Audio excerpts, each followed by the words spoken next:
आज का बाइबल का वचन उत्पत्ति का ग्रंथ अध्याय 2 वचन 18 से 24, दूसरा वचन इब्रानियों के नाम पत्र अध्याय 2 वचन 9 से 11 और आज का सुसमाचार सन मरकुस के अनुसार अध्याय 10 वचन 2 से 16।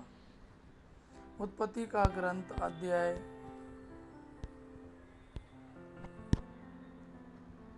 2 वचन 18 से 24। प्रभु ने कहा, अकेला रहना मनुष्य के लिए अच्छा नहीं, इसलिए मैं उसके लिए उपयुक्त सहयोगी बनाऊंगा। तब प्रभु ने मिट्टी से पृथ्वी पर के सभी पशुओं और आकाश के सभी पक्षियों को गढ़ा और यह देखने के लिए कि मनुष्य उन्हें क्या नाम देगा, वह उन्हें मनुष्य के पास ले चला, क्योंकि मनुष्य ने प्रत्येक को जो नाम दिया होगा वही उसका नाम रहेगा। मनुष्य ने सभी घरेलू पशुओं, आकाश के पक्षियों और सभी जंगली जीव जंतुओं का नाम रखा, किंतु उसे अपने लिए उपयुक्त सहयोगी नहीं मिला।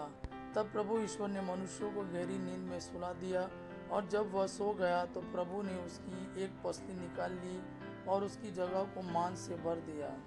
इसके बाद प्रभु ने मनुष्य से निकाली हुई पसली से एक स्त्री को गढ़ा और उस मनुष्य के पास ले गया।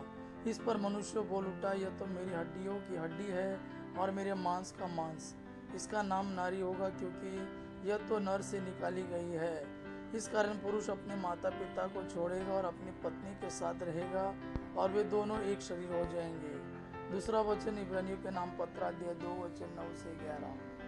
परंतु हम यह देखते हैं कि मृत्यु के यंत्रणा सहन के कारण ईसा को महिमा और सम्मान का मुकुट पहनाया गया है। वह स्वर्गदूतों से कुछ ही छोटे बनाए गए थे, जिससे वह ईश्वर की कृपा से प्रत्येक मनुष्य के लिए मर जाए। ईश्वर जिसके कारण और जिसके द्वारा सब कुछ होता है, बहुत से पुत्रों को महिमा तक ले जाना चाहता था।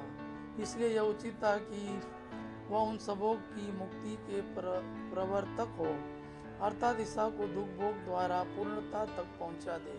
जो पवित्र करता है और जो पवित्र किए जाते हैं, उन सबों का पिता एक ही है।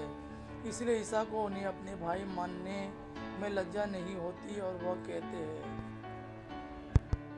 आज का सुसमाचार सन मरकुस के अनुसार अध्याय 10 वचन 2 से 16।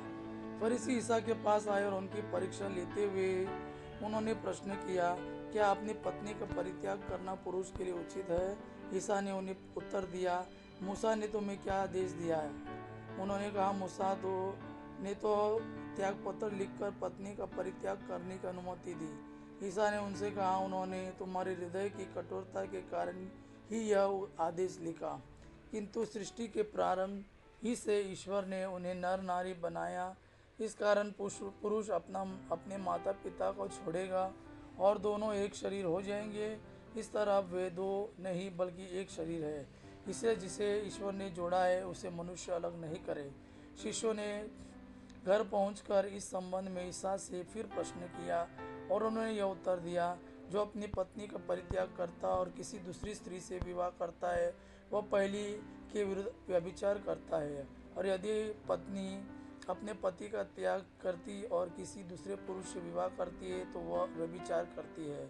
लोग ईसा के पास बच्चों को लाते थे जिससे वे उन पर हाथ रख दे, परंतु शिष्य लोगों को डांटते थे। ईसा यह देखकर बहुत अप्रसन्न हुए और उन्होंने कहा, बच्चों को मेरे पास आने दो, उन्हें मत रोको, क्योंकि ईश्वर का राज्य उन जैसे लोगों का है।